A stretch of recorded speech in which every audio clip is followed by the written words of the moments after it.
قرآن کے اندر اللہ کیا کہتا ہے؟ سب سے بڑی انسان کی صفت کیا ہے؟ وہ جو مشکل وقت پہ صبر کرتا ہے، پیشنس ان ایڈورسٹی.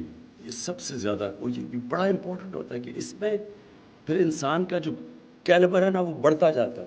جتنا آپ مشکل وقت کو فیس کرتے ہیں آپ میں کیپیسٹی مشکل وقت کی فیس کرنے کی بڑھ جاتی ہے. اگلی دفعہ کوئی بھی پیدا نہیں ہوتا کوئی بڑا عظیم آدمی، لوگ بنتے ہیں یہ ایڈورسٹی دیکھ کے، مشکل وقت دیکھ کے، ڈاؤن سائیکلز میں سیکھ کے. اور سب سے زیادہ مشکل وقت آپ کو سکھاتا ہے. انسان ہمیشہ اپنے آپ کو انڈر اسٹیمیٹ کرتا ہے.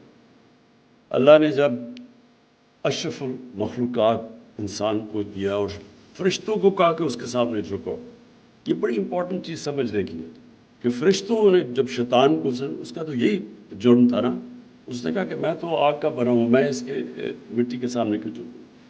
تو اللہ نے کہا تمہیں بھی نہیں پتا کہ میں نے اس کو کتنی صلاحیت دی ہے، کتنی نالج دی ہے. ہمیں خود ہی نہیں پتا ہوتا، ہم اپنے آپ کو انڈر اسٹیمیٹ کرتے ہیں، ہم اپنے ٹارگٹ سے بڑے لو سیٹ کرتے ہیں. اور پھر جب مشکل وقت آتی ہے ہم ہار جلدی مان جاتے ہیں، ہم ہار مان جاتے ہیں کہ جی ہو ہی نہیں سکتا. تو جو میری زندگی کا تجربہ ہے، اور وہ کرکٹ سے شروع ہوا، کہ جب تک آپ ہار نہیں مانتے، ہار آپ کو ہرا نہیں سکتی.